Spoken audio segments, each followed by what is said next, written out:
त्या दरम्यान त्यांच्या अवतीभोवती असणाऱ्या शंखवादकांना, तुतारी वादकांना हा नाही, ते त्यांनी इशारा केला. भगवान परमात्म्याने ते सांगितलं तो होतं. छल कसा आहे तो एकदा भगवान परमात्म्याने ज्या वेळेला हे सगळं रणनीती तयार केली, हे षडयंत्र तयार केलं, अश्वत्थामा मेलाय हे कळालं पाहिजे द्रोणाचार्याला, पण सांगणार कोण? तो कारण सांगणार युधिष्ठिर. द्रोणाचार्याला दुसरा कोणावरच विश्वास नव्हता.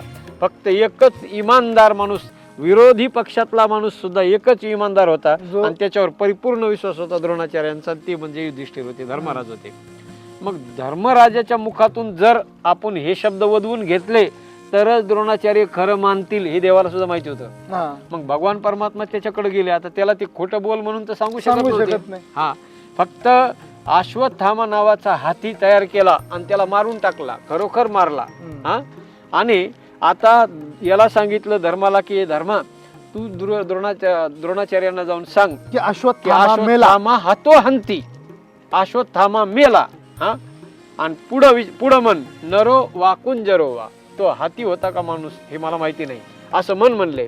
आणि ज्या वेळेला स्वतः धर्मराज द्रोणाचार्यांच्या समोर गेले आणि द्रोणाचार्यांनी विचारलं काय माझा अश्वत्थामा मेला, त्यावेळेला धर्माच्या तोंडातून शब्द निघाले की अश्वत्थामा हातो हंती, अश्वत्थामा मेला.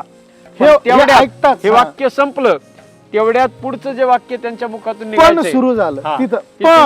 तिथून पुढं जे वाक्य बोलायचंय नरो वा कुंजरो वा, हे वाक्य उच्चारण्याच्या अगोदरच देवाने इकडं अशी प्लॅनिंग तयार केली होती.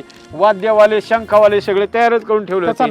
नरो वा कुंजरो वा हा शब्द उच्चारणं आणि इकडून यांनी तो नाद करणं. पण हा शब्द झाला आणि त्या पणच्या अर्धवाक्य त्यांच्या कानावर गेलंच नाही आणि त्यांना फक्त द्रोणाचार्यांना एवढंच वाटलं की अश्वत्थामा हातो हंती, एवढंच वाक्य कळालं. आणि तिथून पुढे त्यांनी मग प्राणत्याग केला.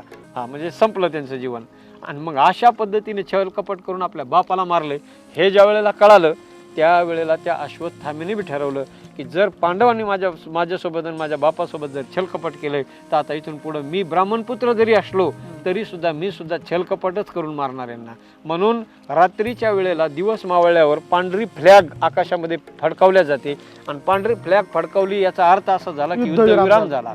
पण तरी सुद्धा त्याने रात्रीच्या वेळेला हातात नंगी तलवार घेऊन पांडवांना मारून टाकण्याच्या इराद्याने हा अश्वत्थामा गेला होता.